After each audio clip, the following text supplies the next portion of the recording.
Magpamauna na po ako. Sige. Sige po.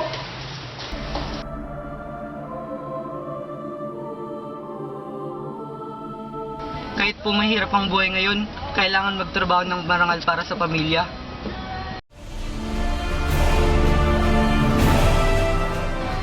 Alam mo ma'am, ngayon, iba na ang kabataan. Di tulad namin noon.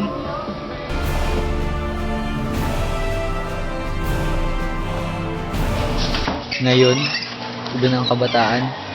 Papasok ng eskwela ngayon sa umaga ng naka-uniforme. Pagkatapos ng eskwela, di uwing mga yan. May dalang damit ang mga yan sa school bags nila.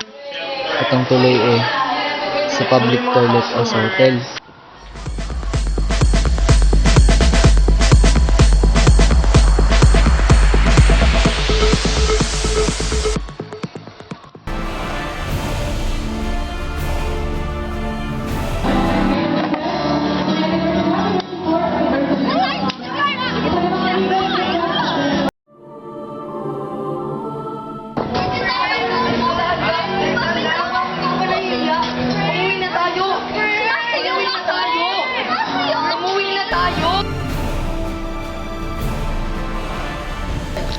Sinira mo ang tiwala ko sa'yo!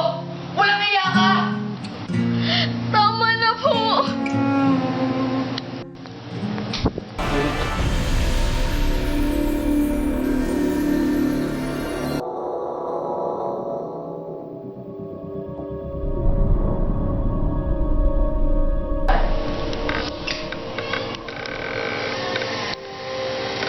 Laichu?